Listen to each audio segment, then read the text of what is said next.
Bem-vindos ao canal Química Pelúcio e nós vamos dar continuidade aí ao estudo dos gases. Bom, nessa aula eu quero deixar ela reservada para tratar de um assunto que normalmente pode dar problema na hora de resolver algumas questões envolvendo gases. E esse assunto que pode dar problema são as unidades dessas grandezas. Por quê?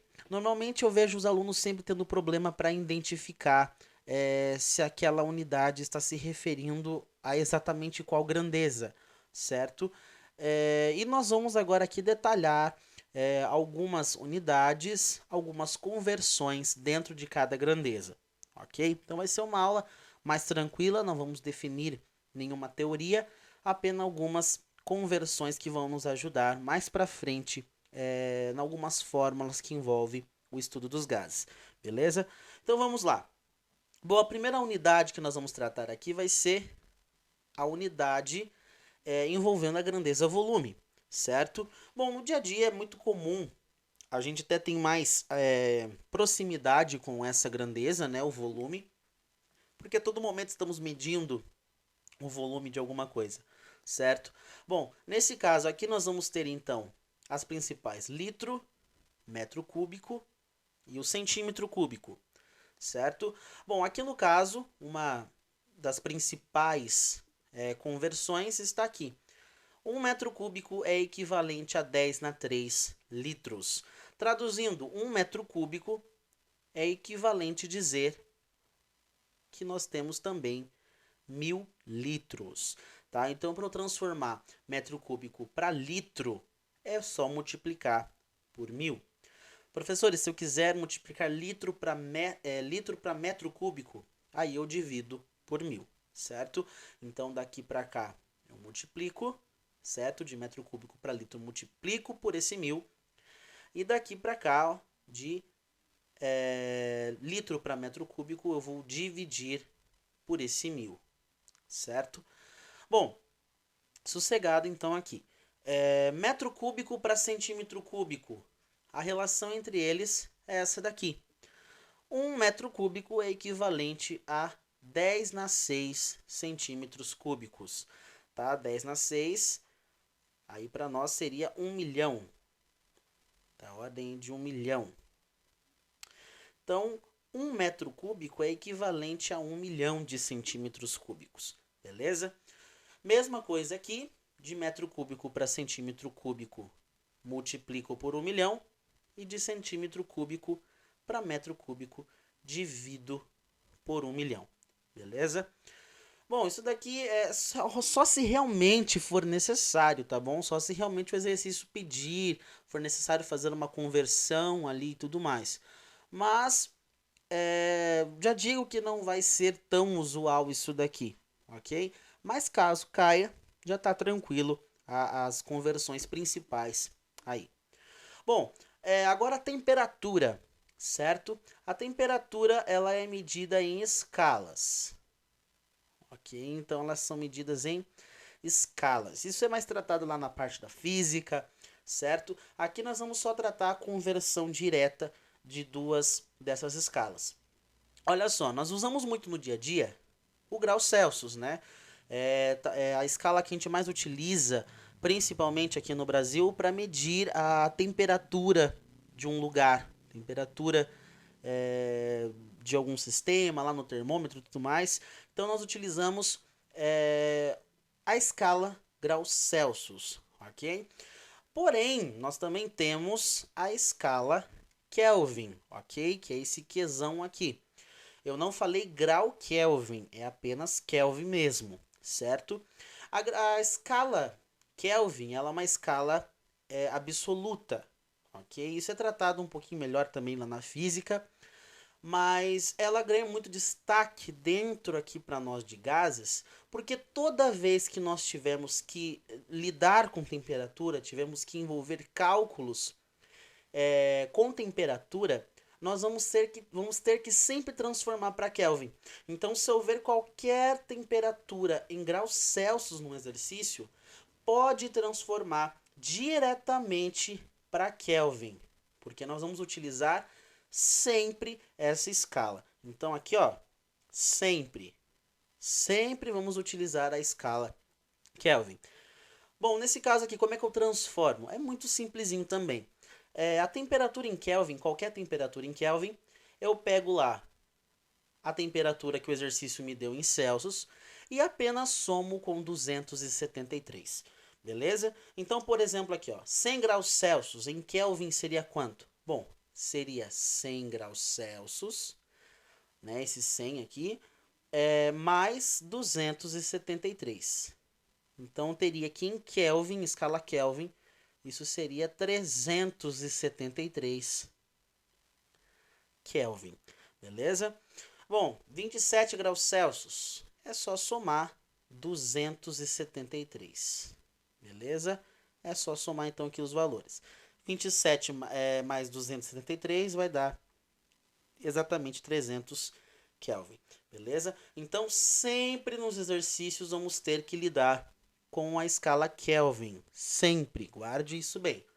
Muitos alunos erram exercícios, principalmente ali quando estão começando o exercício de fixação, por não converter e colocar lá a temperatura em Celsius na resolução. E acaba que o aluno erra e erra feio por uma bobeira de unidade, ok? Bom, pressão. Pressão já é uma grandeza que talvez, não sei aonde você está aí no ensino médio, mas só para você entender que pressão é uma força realizada sobre uma área, certo? Então, pressão nada mais é do que uma força aplicada sobre uma área.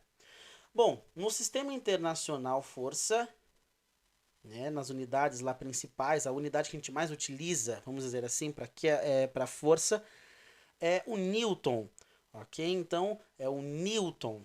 E a área, opa, deu uma coisadinha aqui, a área é metro quadrado, certo? Como pressão é força sobre área, acaba que a gente fica tendo essa unidade aqui. Eu borrei meio que tudo aqui, mas vou escrever aqui de novo. Fica Newton por metro cúbico não, né? Metro quadrado. Deixa eu apagar aqui. Então aqui, ó, Newton por metro quadrado. Essa seria a unidade quando a gente faz uma análise dimensional, né, dessa grandeza da pressão, surge essa daqui, que é equivalente, né, 1 newton por metro quadrado é equivalente a essa unidade aqui, ao pascal, essa unidadezinha aqui que é o PA, pascal, certo? Ela aparece sim em alguns exercícios, pode aparecer, mas eu digo a você que a que mais aparece dentre as unidades de pressão, né? Então nós temos Newton por metro quadrado, que é equivalente a Pascal. Também nós temos a atmosfera, a famoso ATM, né? Sempre vamos dizer 2 ATM, 2 atmosfera de pressão. Então, por exemplo, aqui, ATM, ou atmosfera. E também uma outra unidade muito famosa também, tão histórica também por causa do experimento de Torricelli, a milímetro de mercúrio, ok? Não vou detalhar como é que foi esse experimento, tal, demora um pouquinho para entender e não vai ser tão relevante para nós agora no nosso estudo. Então, vou só apresentar essas unidades. Então, Pascal, ATM, que é a atmosfera, milímetro de mercúrio, são unidades de pressão. Principal conversão que nós temos aqui, ATM para mililitro de mercúrio, certo? Um ATM é equivalente a 760 milímetros de mercúrio, ok? Então, 2 ATMs é o dobro disso daqui, e assim sucessivamente, ok? Bom, então ATM, atmosfera, milímetro de mercúrio são as unidades que a gente vai mais utilizar aqui para essa grandeza que é a pressão. Só para relembrar, gente, volume de um gás é exatamente o volume do recipiente aonde esse gás está, certo? Então, toda vez que o exercício te disser que o recipiente tem, onde o gás está, tem um volume de 2 litros, considere esse o volume do gás, beleza? Temperatura é o nível de agitação das partículas, é por causa disso até mesmo que utilizamos a escala Kelvin, ela está relacionada ao grau de agitação das partículas, então por isso utilizamos o Kelvin. e a pressão, que é a colisão que essas partículas fazem com o recipiente, ok? E a unidade principal aqui vai ser então atm em milímetro de mercúrio. Bom, agora na próxima telinha aqui, nós vamos relembrar um conceito que é muito importante da estequiometria, ok? A quantidade de matéria, o temido mol aí do ensino médio e da estequiometria, que é o estudo que os alunos amam de coração, né? Um amor perfeito por estequiometria, né? Houve mol, já houve amor, né? Praticamente confunde muito essas duas palavras. Só que não, né? Nesse caso, gente, quantidade de matéria, um mol, ele vai ser importante aqui para nós no estudo de gases, porque vai ter uma hora que a gente vai precisar relacionar a quantidade de matéria com a massa de gás que eu tenho. E aqui nós temos aquela formulinha clássica, uma formulinha que é muito clássica. Esse N, gente, é exatamente a quantidade de matéria, entre aspas, a quantidade de mols que eu tenho da minha amostra. Para eu achar, gente, a quantidade de mols, eu tenho que dividir mzinho por mzão. Então, quando que eu acho mol? Quando eu divido o mzinho por mzão. Como assim, professor? Mzinho, o mzinho aqui, ó, o m de cima, significa a amostra, a massa da minha amostra. Por exemplo, a massa que eu tenho de gás dentro do meu sistema. Ok? Então, por exemplo, aqui, ó, 88 gramas de CO2, por exemplo. É a massa que eu tenho de gás na minha amostra, o quanto de gás eu tenho em massa, certo? Só que eu quero achar quanto que eu tenho isso em mols, certo? Então nós queremos transformar, o objetivo é achar a quantidade de mols que eu tenho nessa quantidade de massa de gás. Por isso que nós estamos aqui. Então olha só, então mzinho é a massa da minha amostra, o quanto de gás eu tenho no sistema. E o mzão, gente, é a massa molar dessa substância. Então, cada substância tem a sua massa molar. O que é massa molar, professor? É a massa de 1 mol dessa substância. Ai, professor, 1 mol dessa substância. É exatamente, não vamos escapar. Olha só. Lembrando, gente, que para achar a massa molar, eu vou precisar das massas atômicas, certo?